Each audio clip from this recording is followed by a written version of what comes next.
You'll just let anybody put the cut on, and ride the motorcycle, ride the bike, baby, and live that life. You got to prove yourself worthy. And it's just an initiation period, and when I'm ready, I'll be ready, and they'll tell me when I'm ready. You know what I mean? So get that through your head, W. Andrew. Do you think that there is anything holding you back from that distinction? Yeah, doing stupid-ass interviews like these. Fuck you. Let's forge on. Why do you think Gary and Bob treat you so contemptuously? Who said that? What's that word even mean? Are you just fucking making up words now, college? What is that? That's not a word. I'm quite the wordsmith in my free time. Wordsmith? Who the fuck is this guy? Wordsmith. All right, let's move on. Do you have any aspirations that do not include the FUFGs? Yeah, finish drinking this beer within the next 5 minutes.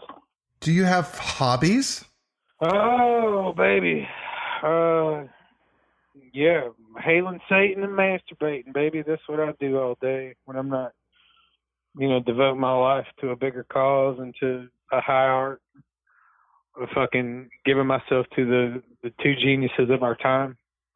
What are your hobbies? What do you do? What do you do that's so great? I'm part of a compost. I don't want to know. Move on. Okay.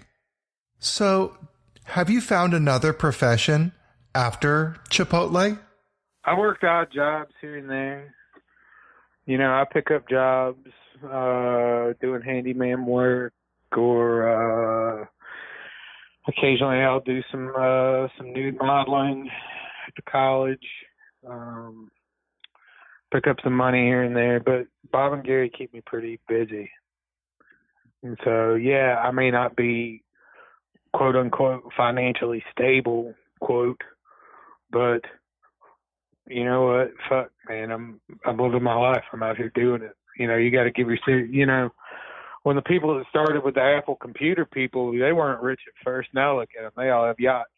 And do you think that is the trajectory for the FUFGs? I'm just saying, baby, you can't stop this train from moving. It's only getting bigger from here. And anybody with enough vision and foresight to see that, they know what's going on. Do your responsibilities as an acting FUFG interfere with other aspects of your life? What other aspects would there be? What, a wife, family, kids? Yeah, I haven't had a significant relationship in a while, quote unquote. Yeah, maybe I haven't had sex in a while. But, those are all distractions, man. I mean, it's all, I don't know, you got to have some self-discipline and realize that you're doing something for the greater good. If you had... Who you got at home, W. Andrew? You got a wife? You got kids? Are you so happy with your personal life, huh? You're asking a lot of very personal questions to me. Okay, let's wrap it up. Yeah, let's. If you had one message for Bob and Gary, what would it be?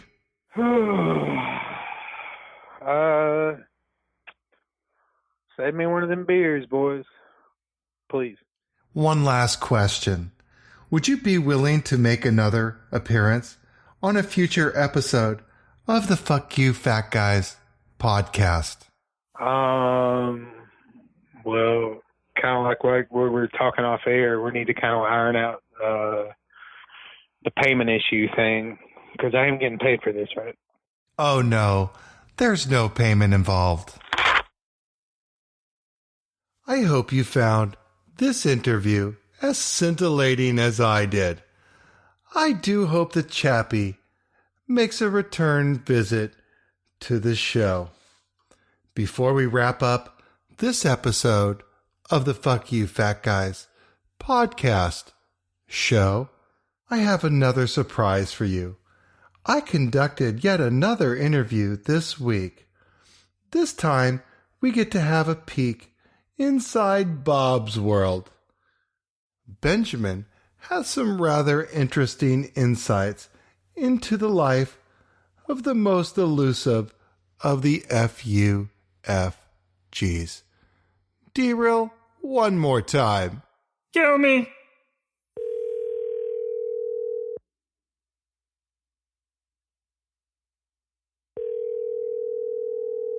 I am pleased to have Benjamin on the phone. Welcome to the Fuck You Fat Guys podcast, Benjamin. B. My name is B. I told you that when we spoke on the phone before. Do you remember that young man? Kids these days with rats in their ears. My sincerest apologies, Mr. B. It's not Mr. B. It's just B. I must ask, does the B not stand for Benjamin? Never you mind, Sonny. My name is no business of no one else's. You got that? Yes, I do. What was that? Yes, sir. You're doggone right, it's Sir Junior. Now, what is it you want to ask me? Hurry up. I don't have all day. As I understand it, you are a neighbor of Bob's. Is that correct? Who? I don't know any Bob. Oh, yes. Bob is his name for this show. You know him as... Oh, hell yeah, I know that punk. Can you tell me what Bob is like as a neighbor? Who? Oh yeah, him. I mean, he's okay, I guess. Never been mean to me, never been nice, neither. I just wish he'd wear pants when he takes out the trash. You're telling me that Bob does not wear pants when he is on the outside of his domicile? Oh yeah, him. Don't get me wrong. His willie's not flapping in the winter nothing, but nobody needs to see him in those yeller tighty-whities. I swear there are some railroad tracks on his backside.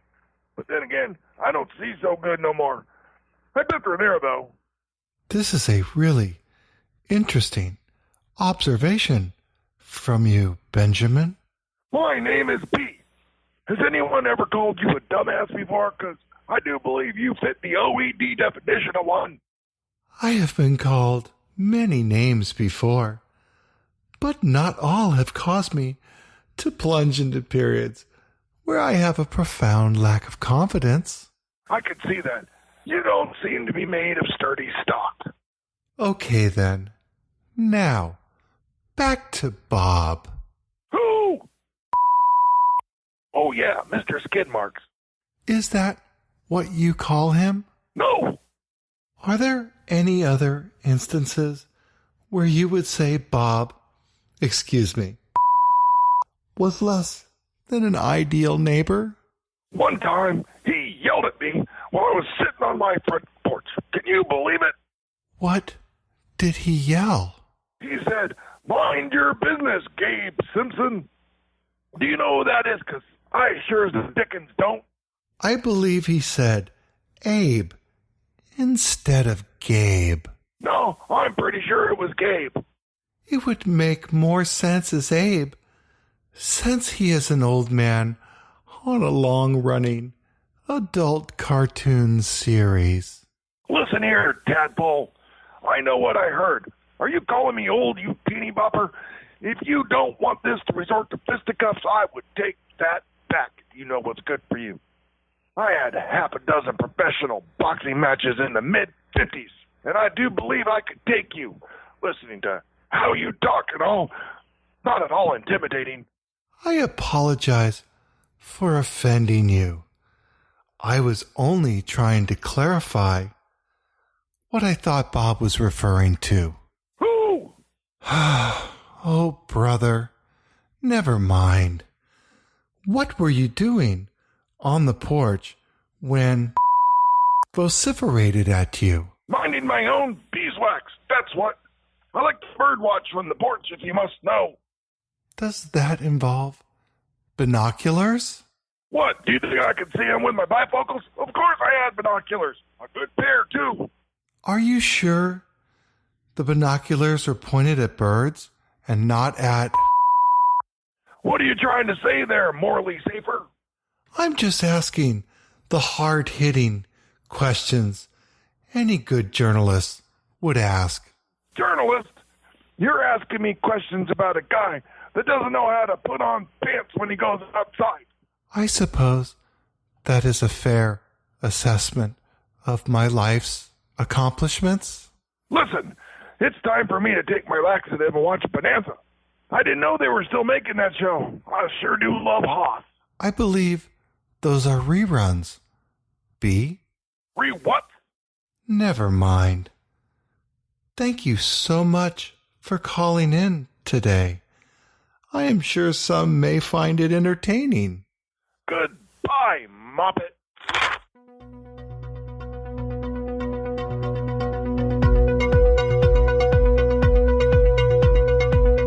I'd like to thank you for joining me today on this action-packed episode of the Fuck You Fat Guys show.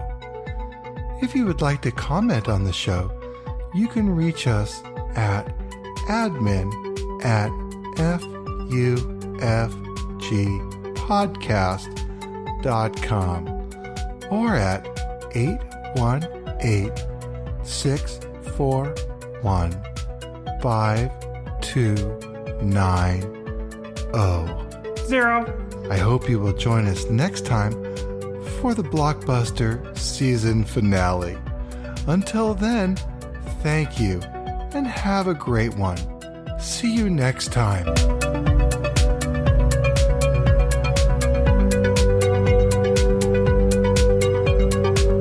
Today's episode is brought to you by Nate's Gates. Coming home late? Save your fate. No need to wait. Trust Nate's Gates, the quiet gate.